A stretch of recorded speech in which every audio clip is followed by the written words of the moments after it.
This is Good Girl Gone Human, an ongoing conversation that serves the frequency of rehumanization. We believe that in striving towards being good and away from being bad, we can lose touch with our humanity and uniqueness. Our hope is that in expanding our capacity to accept our own humanity, we expand the capacity to accept and hold each other's humanity as well. We welcome uncertainty and questions with curiosity. This is not a roadmap for the right way to be human. We hold tenderly how seductive and human it is to reach for a formula that will provide a sense of certainty and safety. This is not that place, but rather a place for dropping into our big, messy questions. This isn't just for the recovering good girls out there, but for every human who desires to peel off the layers that hide the wholeness of who they are. We want to tell the stories of how messy and complicated and beautiful it is to find ourselves in the aftermath of this shedding. There is space for your story, and we want you to join us on this journey of rehumanization. Hello, humans. Welcome back to Good Girl Gone Human. I have Kristina here. Hello. Hi, Holly. And we have my friend, my Instagram friend, and sometimes real life friend, Teresa Brenneman. Hi, Teresa. Hi, guys. Thank you for having me. I'm so excited to be here. Yay. Thank you so much for being here. So Teresa and I met on Instagram and through the online human design community. So another one of my human design buddies. And Teresa's been one of my favorite people to just see express about human design because it feels like it's in such an expansive and like humanizing way. And one of the main ways that she does that is really focus on embodiment. And human design can be such a heady system, and Teresa has this commitment to really bring it back to the body. And I've really benefited from hearing her speak about like how sometimes like these intellectual concepts in human design are hard to wrap your mind around because we have to like use other tools like getting in touch with our body. So we're here to talk to her about that today. And she does this professionally. So, somatically guided human design. She offers readings. She's the director of community at the New School of Human Design, which will tag all of that for you all if anyone's interested in the human design side of things. And so we have her here mostly to talk about embodiment with human design woven in throughout, but just like in past episodes, we're going to make sure no one gets lost. If you don't give two shits about human design, that's totally fine. Everyone is welcome. And I feel so grateful to have you here, Teresa, to share your wisdom, your embodied wisdom. You have a lot of tools to share, but also your lived experience is so rich. And so welcome and thanks for being here. Is there anything I forgot? Oh, you're a podcaster, tarot reader. You have like all these cool interests. And anything I forgot? Anything else you want to say about yourself? I think you nailed it. That's pretty much what I'm into. Love it. I mean, for those that don't know, I'm a manifesting generator in human design, and we tend to be multi-hyphenates, multi-passionates, whatever. And so I've always got a handful of things going on. Love it. Yes. And we'll tag your socials so people can follow along to all your multi-hyphenate things. And Cool. yeah. I love that. And we were just talking too about how like embodiment is like the thing you're like on real heavily right now. So we're like excited to kind of tap into your energy around that too, and your excitement and like all this knowledge and wisdom you have too. Yeah, it's my jam right now. And I mean, really, I found embodiment before human design, but I was doing it through the pathway of energy medicine and Reiki and body work. So I feel like I'm just entering into a deeper phase and deeper layer where I don't need those tools as much like I used to. I still use them, but it's more about having a conversation with my body at the purest level, I guess, where it's like just so simple as that, whereas before I felt like I needed all of these different things to have that conversation with my body. And again, don't get me wrong, they're super useful, but now I'm in this phase where I'm like, actually it can be so simple. And it's just about opening that door to the like communicating with your body and orienting to life in that way. And that's what I'm really lit up about, is how can we just be communicating with our bodies, having a relationship with our bodies, and what's the simplest path to do that? That's amazing. Well, I think there's something about the word like embodiment too. Like it is kind of, you said you've been in this longer and you listed all these other things. I think it would be helpful if we just like sat for a minute on like, what does embodiment mean to you? Like, how would you define that word? Because it is a little bit of a buzzword that like is thrown out all the time. And I bet everybody doesn't mean the same thing. So what does Totally. that mean to you? Like being excited about embodiment? Yeah, it to me, in the simplest way to say it, it's just having awareness of the body and involving the body in your day-to-day awareness. And I think it's also just like the body is always bodying. It's always doing its I thing. love that. Its heart is beating. You don't have to tell it to digest food. I like to relate to the body as the subconscious. I don't know if everybody thinks of it that way, but the subconscious and the body are one and the same to me. And so embodiment to me just means like being aware of that, because I think a lot of times we can be like zombies walking through life just so up in our heads and have no awareness of this thing that is this vessel that is carrying us. And embodiment allows you to start developing that relationship with your body and start just becoming aware of it. Yeah, that's it. I love how beautifully simple it is and how easy to forget how simple it is. I'd love Yeah. to hear you talk about, was there a time in your life where you weren't aware of your body? Like if it's the subconscious, and often if somebody is really emphasizing embodiment in their work, it's benefited you. So I'm curious, you could share some of your personal journey about like before you really were in touch with your body, and how embodiment has changed your Yeah. journey. Yeah. So I feel like I do think human design has helped me as well, because it gave me evidence to this thing within us that is our subconscious or our body, or um, the existence of our inner authority, which is our decision making process in human design. And when I first found human design, it was being relayed as very simply like you have the mind and then you have the body. And for whatever reason, I never noticed that. It's kind of just like one and the same. Like my mind felt like it was my entire being. And I am somebody who has a very busy mind. I was diagnosed with ADHD as a kid. I feel like I have a mind that never stops. It's like fast, fast, fast. Um, I have a very quick internal monologue that just doesn't shut up.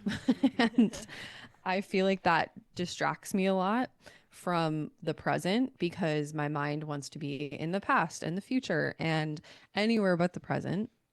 And so previously to embodiment, I feel like I had a lot more mental anxiety. I would catastrophize about things that hadn't happened yet.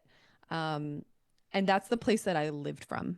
And I would also get very overwhelmed with sensation in my body and emotions. And I would, I just feel like I was very dysregulated looking back, and I didn't know how to regulate my system, or that that was even possible, because emotional energy would overwhelm me so much that it would just be like an exhausting experience to even have emotions. So I would just kind of avoid them, which is crazy if you know my human design, because I'm defined emotional, which just means that I have a lot of intense emotional energy. And it's a very consistent thing for me to experience these like big emotional waves. And that has been really difficult when I'm trying to figure that out through my mind and not through my body, and not with the awareness of like, this is what it feels like to have this energy move through me, and not, oh, maybe if I just think about this or I, something that I've done in the past would be, I would like not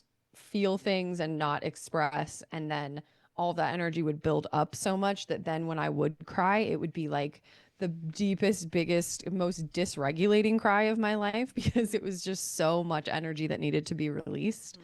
So yeah, it was kind of like, if you can imagine, I was just walking around and all up in my head and completely ignoring everything happening in my emotional system and in my body, and then would have these complete meltdowns and outbursts. And that's also when I would make like detrimental decisions from my life too, because if I'm making decisions from a disembodied place, out of overwhelm, then that's never a healthy or good decision for me. So Yeah.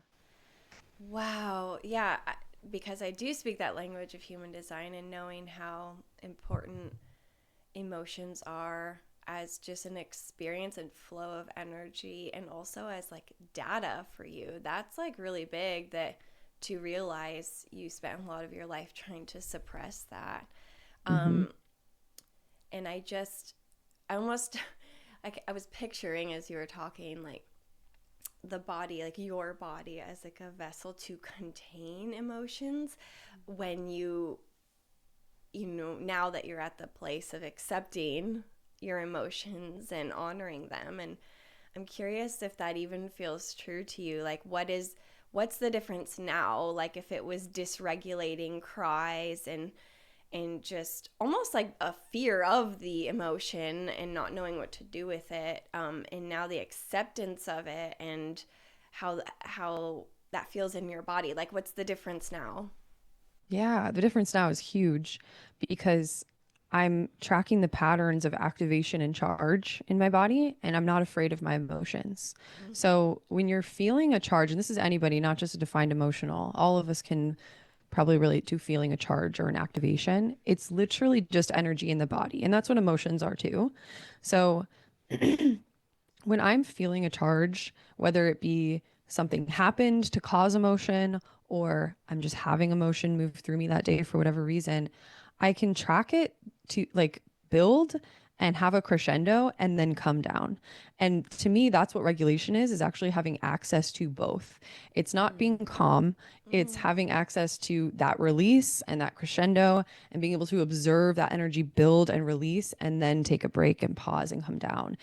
Before, I would just build, and then I wouldn't be able to stop crying. I used to have days where I'd be crying all day long because I was so overwhelmed, and then my system would be so much more dysregulated because I wasn't allowing my body to have its natural ebb and flow. And for whatever reason, I thought that crying harder would regulate me more. And I don't know if that's conditioning from like, we see people express emotion in movies or even just around us.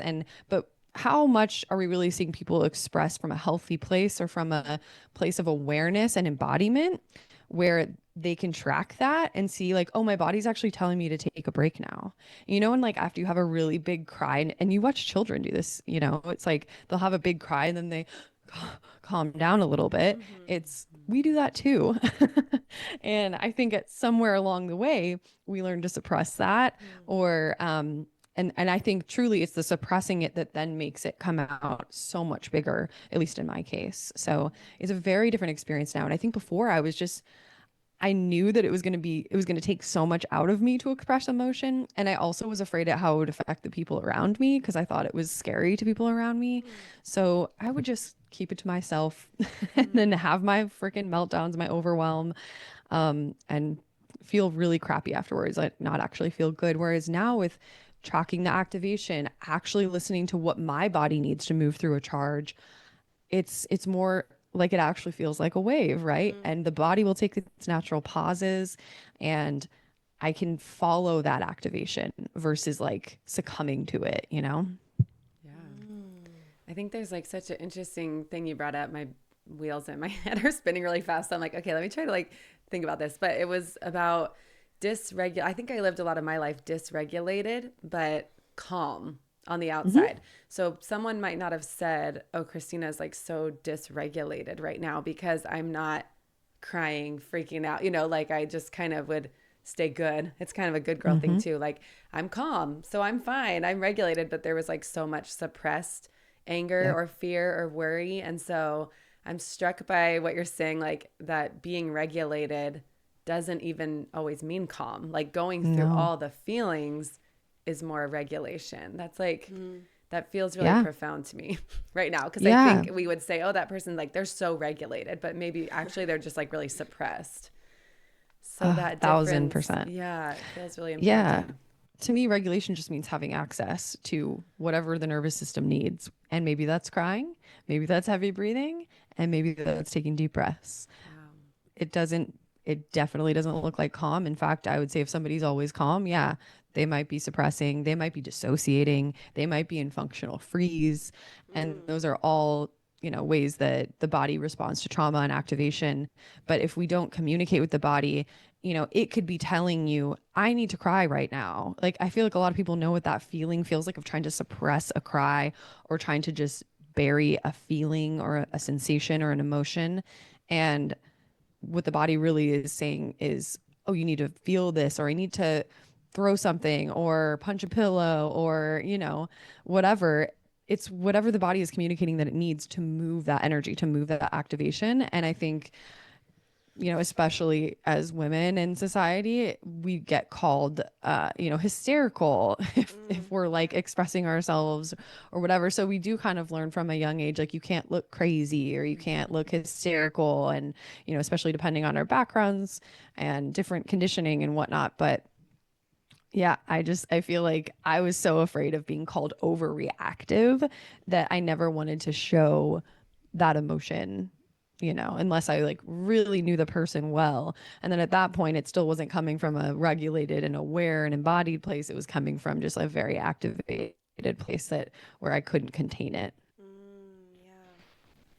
I feel like nervous system language and like the healing spaces is like such a buzzword right now. And so I really Totally. appreciate you bringing our awareness to nervous system regulation. The goal isn't like even like, because that even like has the potential to like in a subconscious way shame emotionality, you know, like Absolutely. and like you were saying, as women, we're very aware if somebody thinks we're crazy or too much.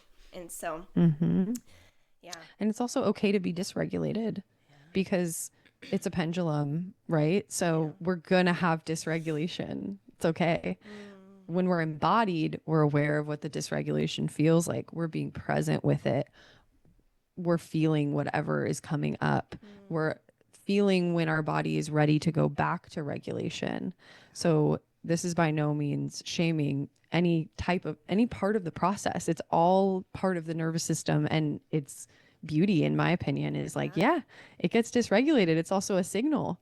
You know, it's a signal something's up, something's not right, something needs attention, you know. And that's what having that conversation with the body is okay, what's my body telling me right now? Okay, what does it need right now? How can I be present with this experience? Yeah, something that's coming up for me is like you say, it's okay to be dysregulated. And I believe that wholeheartedly, but I also know like relationally, it doesn't always feel like that's true. Like that, like you were even saying, like you don't want to be seen as like as a little girl, like too much or So I'm curious, like, how, if someone's listening, like, and is, like, inspired by, like, ooh, I want this relationship with my body, like, to me, the way it's just at least sitting right now is, like, that there's a huge leap from I don't really relate to my body in this way to it's okay to be, like, dysregulated and, like, do whatever your body needs. Like, do you have, like, can you speak to maybe, like, the process of building, like, safety or self-trust or accepting when you don't feel safe, like I don't know, there's just like a leap, like how do we actually feel like in our bodies it's okay to be dysregulated? So in somatic work or somatic experiencing, that's a very specific brand of somatic work, but I know people probably know that word, but you might hear the word titration, and titration is this notion of giving your body incremental doses of the awareness or the feeling. It's kind of like, you know, when you think about titrating off a medication, or it's like these small doses, or like titrating off caffeine or something like that. So I think about it as titrating into embodiment. And you have to look at it as like bite-sized pieces of maybe right now thinking the thought, oh, dysregulation is fine, is too big for somebody. But it might be like, okay, this heat in my belly and this like these butterflies in my stomach, I can be with that for 10 seconds and that's fine. And then I'm going to go back to dissociating. But maybe that is like your version of embodiment right now, is just like being aware of those butterflies in your tummy and sitting with it for 10 seconds or however long you can, and then going back to whatever you're used to doing, you know? So it's little bite-sized pieces, titration. It's, you know, we might hear this word capacity a lot as well in the social media world of nervous system stuff. And capacity is just, where is your edge? Where are you capable of sitting in this moment with whatever it is that you're exploring? And we all have different capacities, and actually your capacity can change minute by minute, day by day. It's not, oh, this is my capacity, this is where it's always at. It's changing depending on life stressors. And to me, like, learning how to sense into your capacity from a somatic space of like, oh, today I have the capacity to be with this sensation for 30 seconds. Yesterday it was 10 seconds, you know? It's just paying attention to that, and like knowing that you don't have to be all or nothing. It can be the littlest changes that you're just starting to bring into your awareness. Yeah, that all or nothing piece is big. It's like, okay, I'm going to feel my feelings. And then sometimes we can like overextend and leave. We're actually like outside of our capacity. And then we are perpetuating this narrative that we aren't safe and I can't actually handle myself and my feelings because I'm having this experience that, oh, I can't handle it. See, this is why I don't feel anything. So I like the invitation to just be like, oh yeah, that safety, just like relationally with a person. If we're trying to build relationship with our body, trust is built over time in these small moments. And so just kind of like letting ourselves settle into like, yeah, 10 seconds is good. And the goal maybe isn't necessarily that every day I could sit with it for an hour, because it's that capacity piece. Like, just because it was 10 seconds today that I could sit with this discomfort, that wasn't like a fail either. You know, I think 1,000%. we can get a little harsh on ourselves, you know? Yeah. And I like to think of it too as like the desire to connect with our body and experience embodiment is not the same as capacity. You could have all the desire in the world to experience embodiment and bring this into your world, and you might not have the capacity, right? So it's just, I think even just sensing capacity is embodiment. Like, let's take it back to the very foundation here. Are you willing to start noticing your capacity? And even if you have to blow past it, or even if you can't honor it that day, you're noticing it. That's embodiment. That's a place to start. Yeah. Ooh, that gave me a memory of like taking your workshop that you did with Nick Strack. Is that how you say her? Yeah, Nick Strack. You named it digestible embodiment. Those two words together are so satisfying. Because like we're talking about, embodiment is a buzzword, and like, ooh, digestible, like, okay. And I actually had a really profound, big experience. I was kind of like struggling in life and came to that workshop, and it really served me. And I remember I was struggling with being seen and was aware that we were about to start recording season 2 of our podcast, and I'm just like, I don't know, man, if I could like handle this. And I, you know, on camera in a room full of Zoom people, online people, said that like I'm struggling with being seen. And I remember you asked me like, do you want to turn your camera off? And it was such an interesting feeling, because I'm like, that would be logical if I'm struggling being seen, but I want to participate and share. But it was no. So it was like, I don't know, like that capacity piece. I'm like, oh, I actually was at the point where I wanted to sit and like feel the edge of my discomfort, and that like let everyone see me while I said like, this is really hard. Like I was like at this certain edge. But I wasn't expecting you to ask me the question like, hey, do you want to take like responsibility for that and turn the camera off?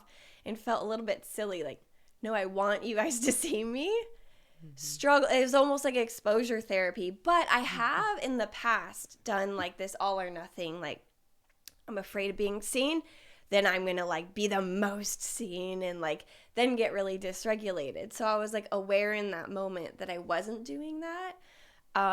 That was holding that like tension of like, I'm really uncomfortable, but I felt like almost the medicine I needed was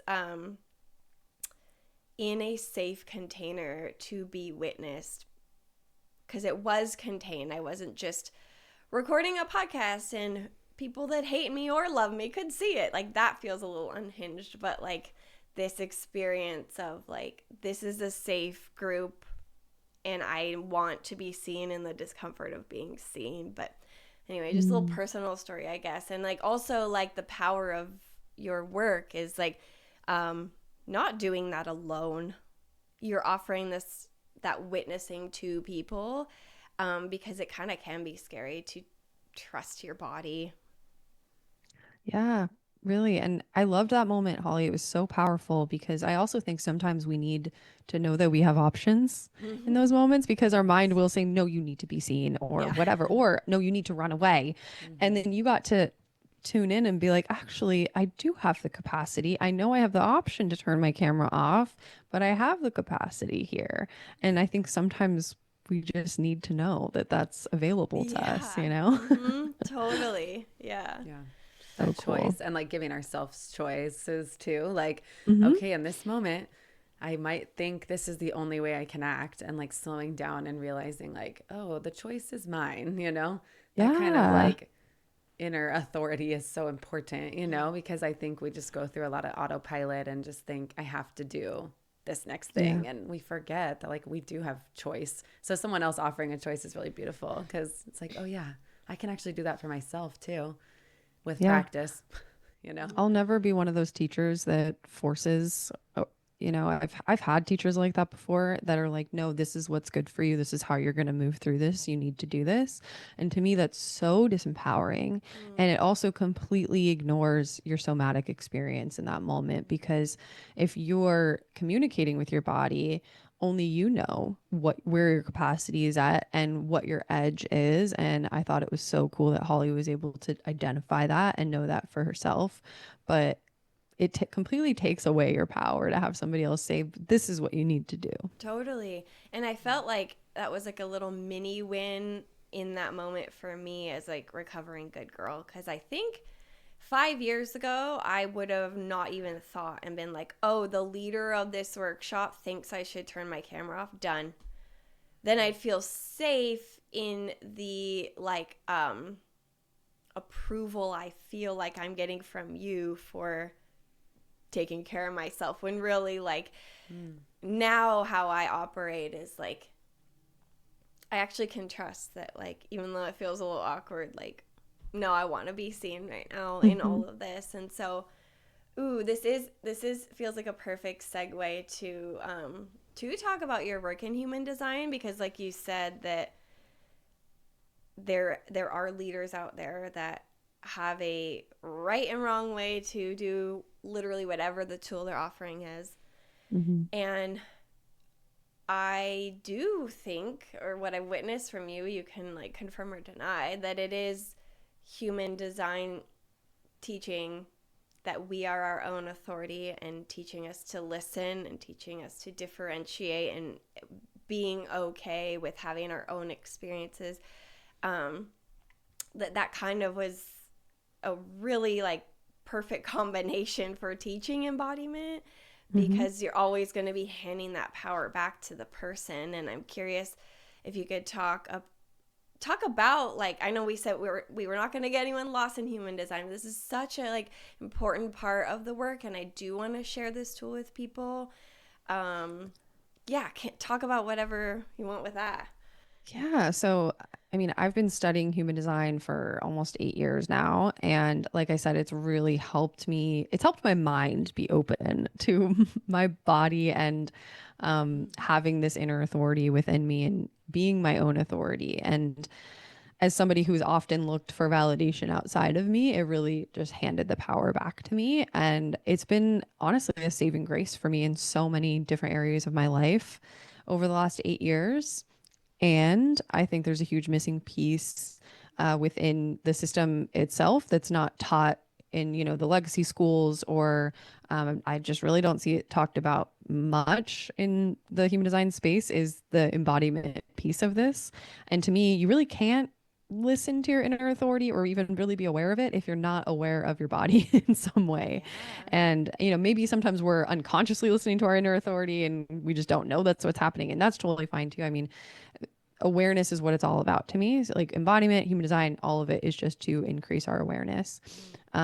So definitely over the last year, but this has been on my heart and on my mind for the last couple of years, especially when I started going to conferences and meeting people that are in the system and teach the system in person, and just kind of noticing how certain people feel in my body, and noticing like when somebody feels embodied to me versus somebody who doesn't, and kind of feeling that contrast, and like no judgment, because we all know I was very disembodied for a long time. We all have to start somewhere.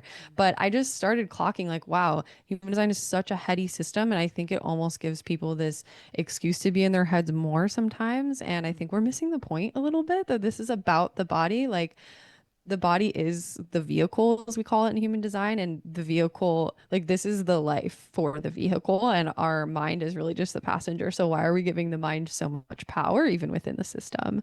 So once I started more formally learning embodiment work, I was like, wow, why isn't anybody talking about this in human design? And then I ended up meeting my business partner, James Alexander, at a human design conference. And one of the first talks that I went to that he gave, he talked about it. And I was like, finally, somebody else is talking about it, and with conviction, and in a way that makes sense and is practical.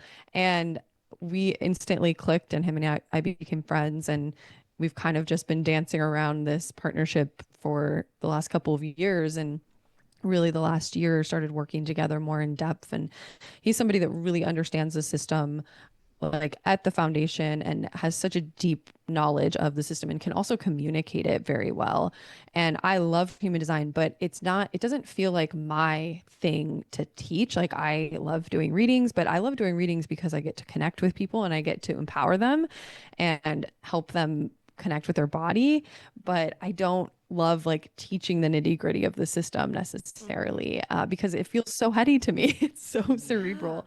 So in our partnership, I'm really bringing the somatic piece. So it is formal human design education, but I'm teaching the somatic component, so that anybody that wants to learn to work with the system, whether it's just for yourself or for to be able to do readings and work with clients, I'm teaching the somatic component so people can also bring embodiment into that and not just be so heady and cerebral. Yeah. Oh, I love that. I'm reminded of we did just me and Kristina chatted human design, and I got to just talk about it the way that I felt about it that day, and it came out the way it came out. And it, like, one of my favorite things you said in response to me, because you were just like reflecting something I said, you were like, it's interesting, like human design's telling you to get in your body, but it's telling you like before you do that, you got to get really fucking in your mind. And we were holding that tension together. And so it's funny, I was like, well, let's not make this too much about human design, but if you guys are down, if there's consent, I'm feeling like leaning in a little bit in a digestible way. Totally. But sort of what's kind of settling on me is this inner authority piece. Anyone, can listen back to the human design episode I did. What I didn't do was camp out on authority much. And so not really putting you like in a teaching position. Like, you can take the reins here if you want to talk a little bit more about your personal authority, or name a random one and give an example. But so people can really sink their teeth into like, okay, how might learning that I'm a differentiated human being, that I'm designed to operate as me, that I can shed the conditioning or what was put on me as expectations, that those things, concepts in human design kind of clear the way to build trust with your body. But can you kind of take us through how would like inner authority and embodiment, like how do those two play together? How could people like sink their teeth into that concept you're passionate about? Yeah. And, I do think human design is an amazing way for the mind to buy into embodiment, right? So I just want to put that out there. Although it's so mental, it's mental for a reason, so that your mind can be like, oh, okay, I'm convinced. It like The mind, scratches that itch. right. The mind needs convincing sometimes. And I know, listen, not everybody needs that. I joke about this all the time, because my husband is like one of the most one of the people that is living his design the most naturally and without even trying, and like doesn't give a crap about systems and like anything that tells him who he is. He's just himself. And well, he's also you know, he's innocence motivation, which in human design is really just about like being motivated by being yourself. So I think that's funny. But at the same time, I'm like, he's somebody that clearly just doesn't need this kind of stuff. He's just like, oh no, I just like had a gut feeling, or I just did this, or I just did that. And he doesn't need any mental reason as to why he operates that way. Whereas I am so mental. Like my mind really needed something for me to like study and learn about to get it to buy into relinquishing control and surrendering. So to me, if there's a point to it being mental, it's because all of us have varying degrees of the need for that. And the thing that is cool about human design is you can like stay on the surface and still get a lot from it, and you can go really deep and get a lot from it. So it's really up to you and your inner authority, which brings me to the piece that combines, or where I like to combine somatics and inner authority is, to me, your inner authority is a sensation in your body. It's not something that's coming from your mind. Like, yeah, the mind might be aware of what's being communicated or might be aware of your process after a while and be able to track the pattern, but the mind isn't your authority. So what is the inner authority then? It's coming from the body somewhere, right? And I don't want to say the body is the authority necessarily, but because I do think our bodies can also make decisions for us out of trauma, and we can confuse our inner authority for a trauma response because our body has a certain inclination. So I almost like to differentiate. It's like a third thing that's living within us, right? But it does communicate through sensation and through somatics. And I'm a defined emotional, and so my inner authority, what the classic human design information would be, is to ride my wave and wait for clarity. But a lot of emotionals come to the system and they're like, well, what the hell does that mean? Wait for clarity. So for me, clarity is a sensation in my body. And it's something that I've been able to clock now and track the pattern of with my mind to know, oh, that's what clarity feels like. And it's not logical, and it's never the same amount of time, or I can't like track it to like, oh, it takes me this long to ride my wave. It's purely sensational. And for me, I feel a lot of sensation in my physical solar plexus. So like right below my rib cage. And when I'm not clear about something, that feels very active. Like it feels like there's a lot of energy in my solar plexus. There can be nervousness there. It just feels like my mind will respond to my lack of clarity by going back and forth and like jumping all around. And it's like even my mind is confused as to what my authority is trying to communicate. And to me, that's how I know, oh, I'm not ready to make a decision.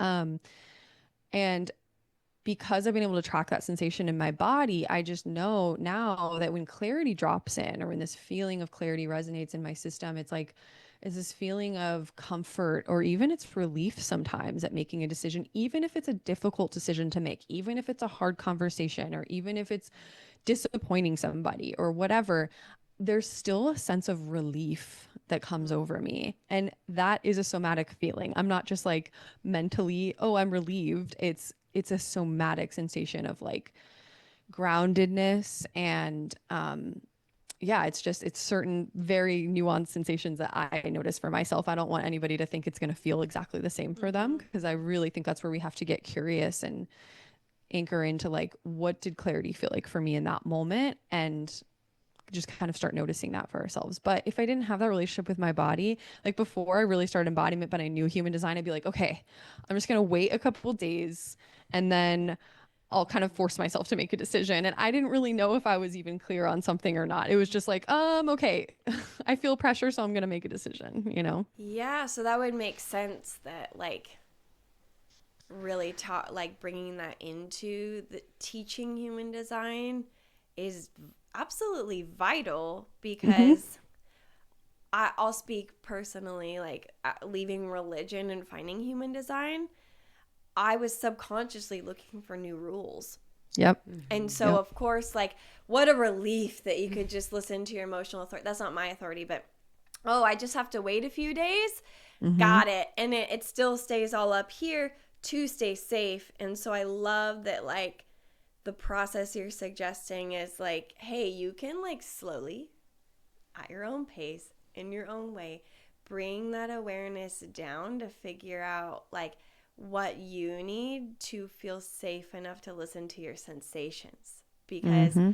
I don't know about you, but like I go like up back into my head when I don't feel safe listening to my sensations or I'm doubting them. And so that's a beautiful, like, hey, like, don't just with your head be like, I've had a bunch of emotions, so I'm probably ready to just decide something. Like, it's Yep. really, it's like almost like mundane, like to listen to your sensations. And we like to make it overcomplicated because then we feel, I don't know, I'm saying we, I don't want to speak for a bunch of other people, but I can feel like this sense of accomplishment or like, ooh, it's complex and I figured it out rather than like deeply tuning into sensation. Totally. Yeah. And something else I've noticed too is like the way that your mind reacts to your authority is often, for me, a little surprised when it's clarity and when my authority is making the decision. My mind's almost like, oh, okay, we're doing that. Okay. And it used to put up a fight. That used to be a signpost for me because my mind would be like, we cannot do that. You are crazy, whatever. And now it's like, it's just it kind of shuts up a little. It's like, okay, I guess you got this. Whatever. Wow, yeah. But sometimes it's a reaction of surprise. So that's also what's interesting to notice is like the tension between the mind and the authority and how that actually shifts over time. The more and more data you gather and the more you kind of show your mind like, hey, my authority's got this. My authority knows what to do. I also do want to point out for the people who aren't aware of human design out there, your inner authority is your decision making process. And yet, to me, there's a difference, and this is just like a very practical thing to talk about here. There's a difference between your inner authority and like needing to use your inner authority or needing to follow that, and just kind of living your day-to-day life and just following your body and following the pulls that it gives you and the intuition or the instincts or whatever it is. Because I think with inner authority, people can sometimes conflate that to like, I need every decision to be a decision of clarity. And it's like for emotionals, especially, that's just not practical. It's like, what am I going to take 3 days to know whether I'm going to lunch with my friend right now or whatever?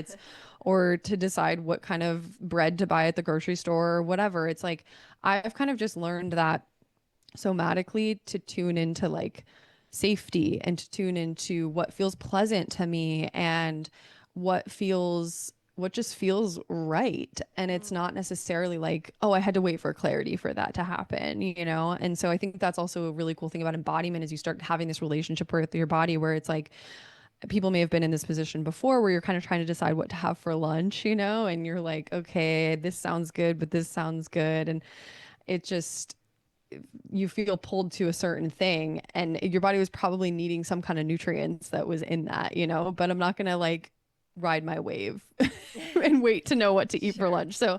I just want to make that differentiation and authority. I think some people do function their day-to-day life, especially maybe like a splenic being who's driven by instincts and makes in the moment decisions and their bodies will really help them choose what's healthy for them, and maybe even a sacral being with what they have energy for. But again, it's really only these like decisions that are going to be a lot of energy or a big investment, or you're going to be working with somebody else or doing something with somebody else that it becomes more important. Yes. And just a little note on sacral being and splenic being. That means like a splenic being will have their authority center is coming from the spleen center. And then sacral being is your inner authority is your sacral center. So, Yep. Yep. um, yeah. Oh, I love all of that so much. Yeah, I'm like sitting here thinking about how beautiful this system is like playing with real life and all the ways that you're like tying it together. And then there's also these like really practical thoughts in my head. So I'm glad you just went to like, let me say, we can't do this for lunch, you know? Because Yeah. even as you're talking about awareness, and you mentioned this, but like our body, as we learn to trust our body, I think sometimes I get stuck on those trauma responses too, and like the misinformation that it feels like our body can give us sometimes. So Yep.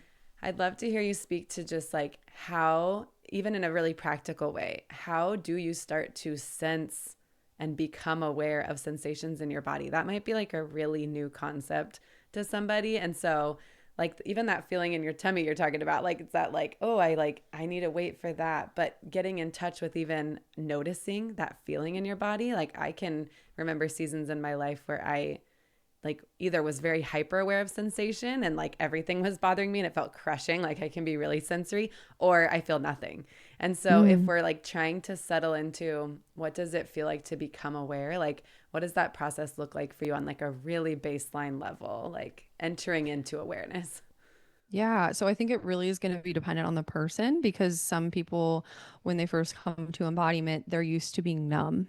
And so if somebody came to me and they're like, I don't feel anything, I'm completely like void of feeling sensation, which a lack of sensation is different than numbness. So some people will come and they're like, I don't feel anything. I'm like, okay, that's numbness, and let's work with the numbness.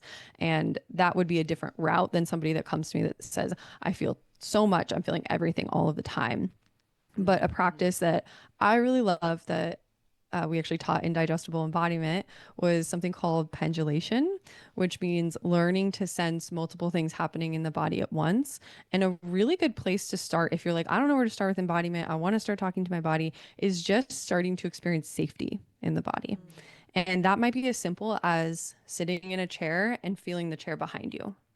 Because sometimes, especially if we're feeling numb or we're feeling not we don't feel safe to be in our bodies, we need something from the outside to give us some external pressure or something. So I really like using pillows as tools, like holding a pillow or stuffed animal or something that gives you the feeling of sensation, just so you can feel, oh, I am not numb, there is something here, a fidget toy or something to where you can like focus on what that feels like to hold the thing or to sense the chair. And to notice what feels like pleasant or safety in my body. And a lot of times that has to do with, we can co-regulate with our environment. We don't have to co-regulate with people. We can co-regulate with music. We can co-regulate with a stuffed animal. We can co-regulate with a plant, my favorite thing to co-regulate with besides my husband. I like to just like I have a plant right next to my desk. And if I'm in session with somebody and I start feeling myself getting dysregulated, I might bring my attention to the plant and just notice how that feels in my body. And I can actually hold, like I'm at a place where I can pendulate between activation and safety and go back and forth between those two sensations. And that really helps me to regulate and to be with everything that's going on, because I think we forget that we can be feeling multiple things at once, right? So you could actually be feeling safety in your upper back and activation in your toes, right? And so it's just bringing that awareness and starting to practice that. And I think people have to know this is a practice. And like it might be 1 minute a day that you're starting out doing this, just starting to clock, oh, I'm feeling numb. I'm not feeling anything right now. When I look at that plant, I don't feel anything, right? Okay, maybe you need to focus on adding some pressure to your body and feeling some kind of sensation coming from the outside. There's a lot of different ways to deal with it. So, those are just some suggestions based on common things I see, but it really depends on the person. Yeah, I love that starting point because it's so practical. And I think the idea of co-regulating with our environment is so important. I think so many people, especially now, like even work from home and spend time in these places where we're not even like in a lot of different environments, and we can sort of control the environment that we're in sometimes. Obviously there's a lot of environments we can't control, but I'm sitting with just like, I can make my space feel like a safe place. And then I can do the thing I love. Like, can I feel the pillow behind my back? And like just looking around and noticing, like, do I feel safe here? What would feel better if I was sitting looking out this window? That is like these really small ways, digestible. I love that word just keeps coming up because it's your whole thing. But I can do that. I can like notice, oh, I had my work computer in my room forever and I would just be like staring at this wall and and I realized, okay, it's worth it for me to carry my big monitor downstairs to my kitchen where I can see my garden and I can hear the birds in the backyard. And like just doing that created more safety like within my body. So I I love love those that. tips. I just love that. Yeah, and I think for people out there, like they're probably doing it more than they think they are Yeah. already. Love it. It's like But to we're name again it. we're Yeah. we're just bringing awareness to it. It's like you'll at least I notice when I'm on my computer a lot, I get a little overstimulated and I'll notice my eyes will just naturally wander to something that feels regulating to me or something that brings safety to me or look out the window. It's like I need to take these breaks and you can do that without even consciously being aware of it. It's like our bodies are so smart. They're always trying to just give us what we need. And yeah, I feel like once you just start clocking it, you're like, oh, my body's so smart. It's been doing this my Yes. whole life, you know? And I love these like hyper practical, like, I don't know why the word mundane keeps coming to mind, but Yeah, because it is. yeah. What I love about that is like I feel like a big chunk of my healing journey, like the beginning, was kind of a process of eliminating a lot of activation. And like I see how it was necessary. Like there were unsafe people, places, like like I I was in such a state of dysregulation that I had to simplify. But the season I'm in now is like I'm in the era of collaboration. I'm around people more and I'm like ready to like reintegrate. But my body's like, hold on, we're only safe in isolation. And so what I love about what you're suggesting is it's not like, okay, like pull yourself up by your bootstraps and just do it because you know community is important. It's like, oh, I might be feeling so unsafe with people, to be honest. But if I'm practicing at home when I feel safe, like how to arrange a pillow in a way that I'm feeling my back, and then I remember like how reliable my back is, and then I bring that same back to hanging out with people. I'm just laughing because you pointed at me hanging out with Kristina. No, I'm just kidding. Yeah, no. But like there's like this like slow, like gentle, loving, like I almost wanted to ask you guys, like, do you ever talk to your body? Because sometimes that's something like when I was thinking practical tool to be like, okay, oh, you're feeling unsafe. Okay, remember when we could do this, or like I'm rubbing my knees for anyone that is not watching YouTube. But anyway, this like for me, I'm kind of like I'm trying to soften this really old pattern of like you gotta grow, so just fucking do it. Don't be a like baby to soften and be like, of course, honey, like people cause you the most pain. Of course, body, you're gonna be like tensed and like just try to turn off and numb till you get home. Let's remember, so I really appreciate those like little mundane tools even because that's everything. It's the building blocks. Yeah, it's like, what if the point to embodiment is actually just to relate to our bodies? And it's not to control our bodies. It's not even to force regulation. What if your body doesn't want to regulate that day, that you don't have capacity for that for whatever reason? That's not what's happening. It's actually to relate to your body. One of the teachers that I've loved learning from is Luis Mojica from Holistic Life Navigation. And he teaches this concept of animism. And he likes to think, he calls it your animal body. So it's like noticing how you relate to your body as if it were an animal, or like I've had pets all my life. So I almost started thinking of my body as like how I would treat my pet. I'm like, I don't scream at my dog, or, I don't like abuse it or tell it has to be one way.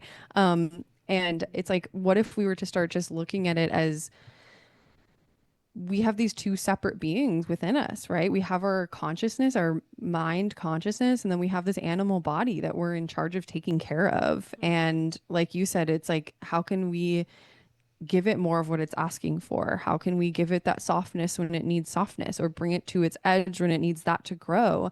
I imagine it's a lot like parenting. It's like parenting your own body, you know? Yeah. Absolutely. Yeah. Oh, I just realized like when you said Luis, what's his name? Luis Mojica. He's one of my favorite people to follow on Instagram. He's amazing. I just never really looked at his like actual name, only knew his Instagram handle. So anyway, maybe we'll put that in the show notes. But yeah, I highly recommend him for anybody who's like, I think he only does it twice a year, but he might have like a self-led course too. I took his 7-week course, and then he also has a community that's really great. You have to take the 7-week course to join the Okay. community.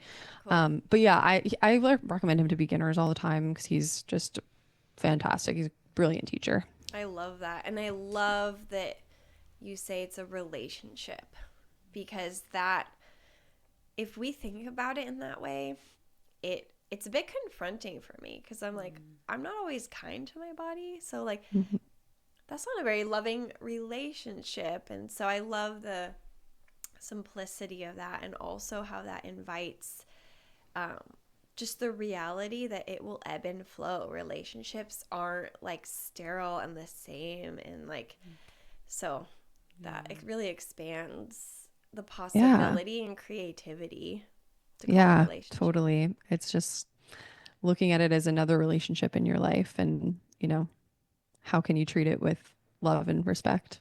Yeah. And you can like get to know your body in these ways where you recognize the stories that you tell yourself. Like I used to say all the time, I'm nervous. I'm nervous to like go to this thing, or I'm nervous to, and then I realized like over time, actually sometimes what I'm feeling is excitement, but it just felt really like the same in my body. And so learning to, then I would tell myself I'm nervous. So then I'd show up to something in this nervous way, and then realizing, oh, there's really subtle differences. It actually is like really subtle sometimes, because nervousness and excitement have very similar sensations in the body if you slow down.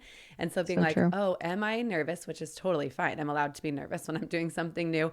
Is that what I feel, or do I feel excited? And just that switch of the language of how my mind, body, and like self are all interacting in this relationship, I can show up to places in a different way because I'm using like the right word for how I'm actually feeling, which empowers me, to not just like be on autopilot. Oh, I'm just this nervous little thing walking around. It's like, well, actually, sometimes I'm excited, So just the subtlety of that. And I love you just bringing that back to like, yeah, building a relationship. There's a sweetness to it. And there's like, relationships take time. And so if you're just starting a process of embodiment, I can look back now and see, oh man, that first yoga class I ever went to, where I probably took the first intentional breath that I had in like 10 years, that was the beginning of my embodiment journey. And it was slow, and it's been 15 years now, and I'm still deepening in. And so there's an invitation to just like, we don't have to solve. We go into this mode all the time, like fix it, be better, be the most embodied you can be. But if the point is awareness, like you were saying at the very beginning, that's going to be a long process for people. Yeah, there's no end game. There's no finish line with embodiment. Some days I feel quote unquote more embodied than other days. Yeah. I have my friend Nick Strack that I taught the workshop with. I love the relationship that we've cultivated because it's just this this conversation, this everyday conversation around embodiment and what we're experiencing. And I've noted, I love how open we both are, where it's just like, hey, I'm like really struggling to be present with my body today, or I'm using this way of auto-regulating today, which might be like binge watching TV or using food. There's all these different ways that our bodies will automatically go to regulate. And it's like, even when I'm doing those things, I do have awareness now. And I like to give myself credit for that, even if it's just like, oh, I feel like I can't control this today at all. This is just what my body's doing. And again, if the goal isn't to control your body and the way that it operates, and it's just to bring awareness to it, I'm like, cool, I binge watched TV for 3 hours. Yeah. And how do I feel now? Oh, I actually don't really feel regulated right now. That was interesting that my body chose that.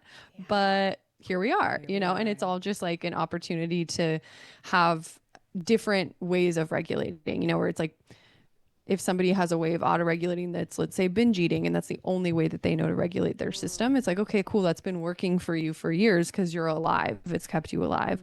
But would you like to have other options? Okay, well, that's where somatic work comes in. Like, what else do we have available to us to regulate, instead of just doing that one thing that actually doesn't really feel regulating at the end of the day? There's so much kindness beautiful. in what you're saying. Kindness, okay, that's worked for you. We do that a lot. Like, okay, Yeah. the thing that we did made sense, but do you want it? Do you still want that? And I love the piece you just brought too of the person you teach workshops with and stuff, that there's another layer of this too, that as we become more embodied, we actually become more relational too, because I can come to people and say, and Holly and I practice this with each other all the time, can I be human? Hey, I feel this way. And we're about to go record, I'm consciously going to say, I'm putting down that part of myself because I don't want to be a mess on the podcast today, but I'm still holding that and I just want to tell you. And so the more embodied we become, we actually can become more relational too, because we're not masking as much or we're not like numbing with each other. And if you're with somebody who's also practicing that and we can practice holding that with each other, I think that would heal a lot of relational wounds too. So I love that you brought that piece in. Beautiful. Yeah. I love that. That's like what you said is one of my favorite ways to practice embodiment too, is like being aware of that part of you that might be dysregulated or might be needing something from you that you can't provide it in that moment. And it's just noticing it and being like, I'm going to put this on a shelf and I'll come back to it later. Like I have to podcast right now, or I have to go to work right now, or I have to do this right now.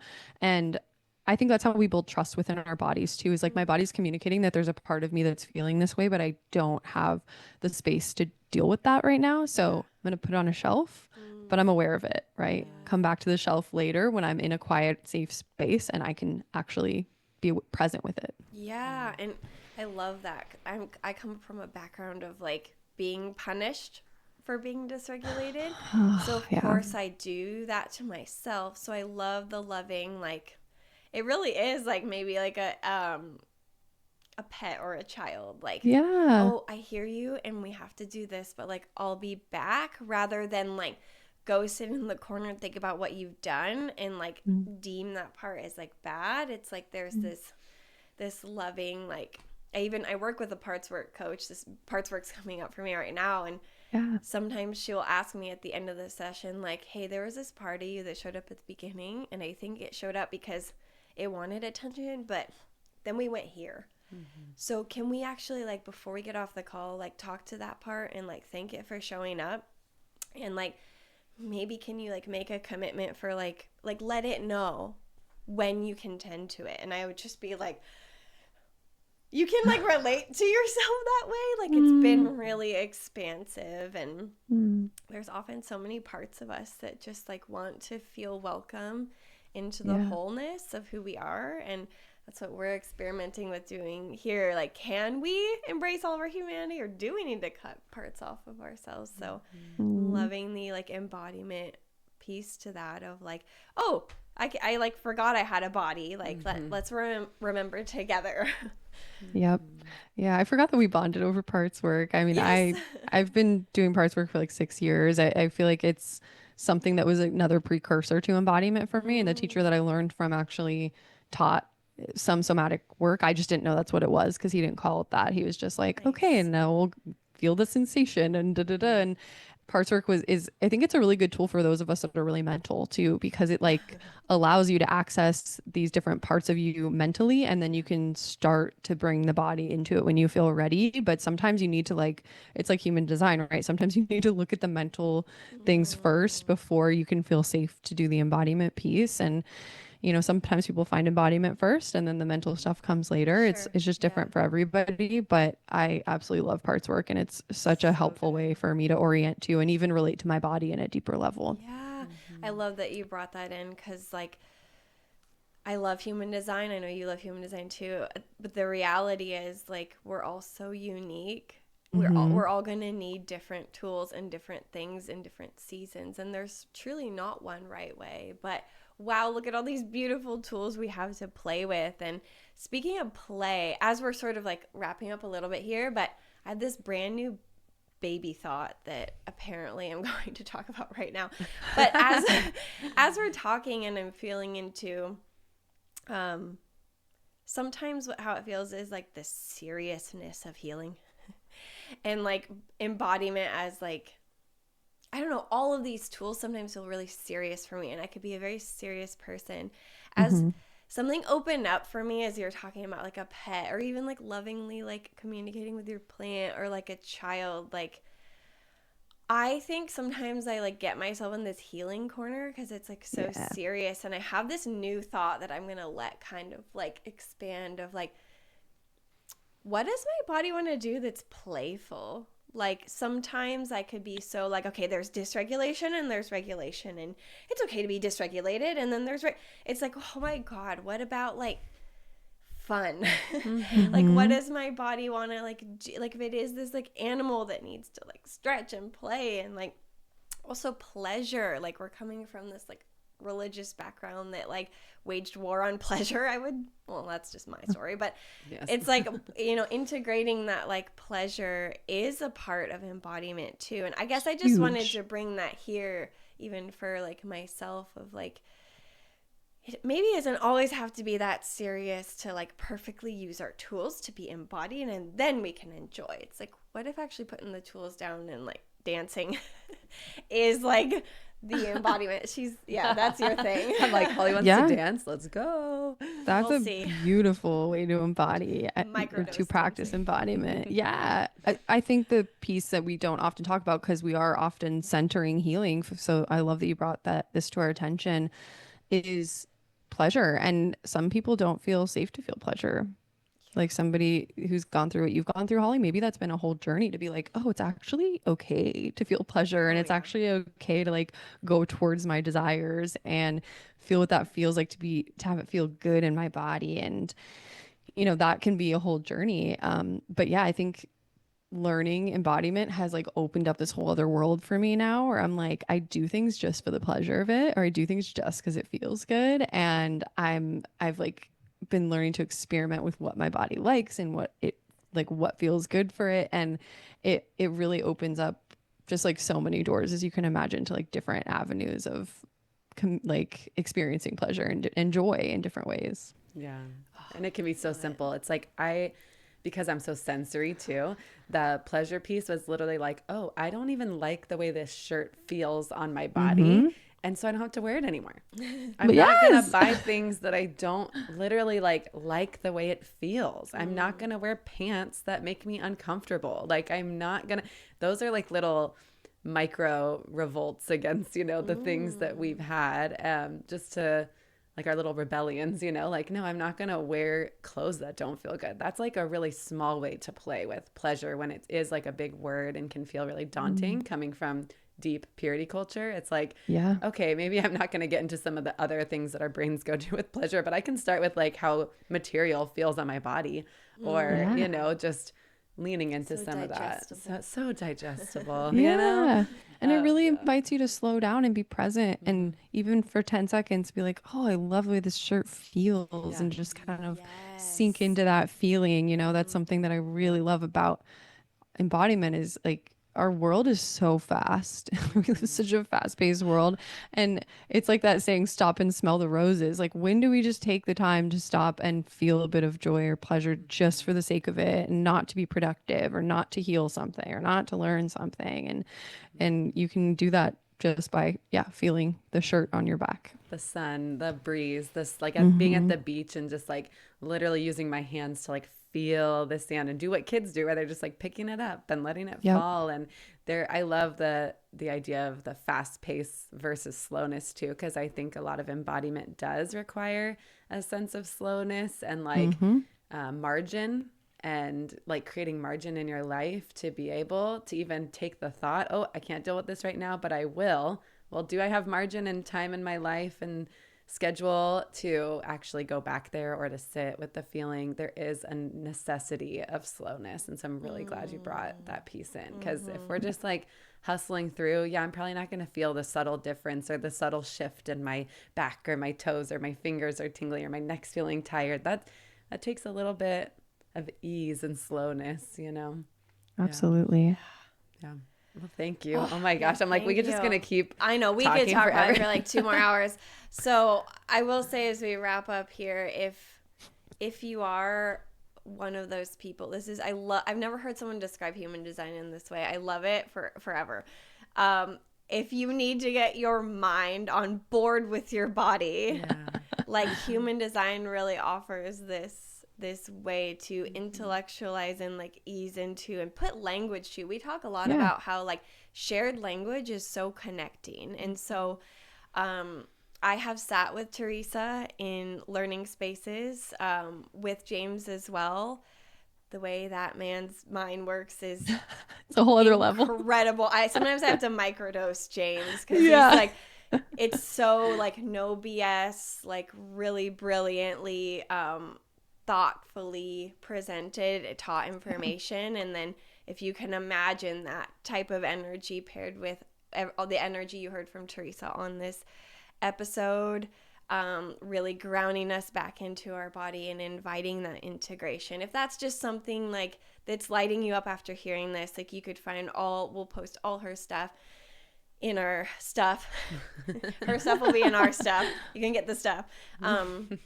So yeah, with that, thank you so much for bringing your lived experience and your tools and your expertise. It's been such a joy to talk to you, and yeah, we're just so grateful. Is there anything like else you'd want to say before we sign off here? Oh, just thank you so much for having me. It's so cool to see you guys in your element and see you come full circle with this podcast. I'm just so excited for you guys. Thank and you. Oh, honored to be a guest. Speaking of full circle, while me and Kristina were dreaming up this podcast, I was like, I want to get a human design reading for me and Teresa, me and Kristina done.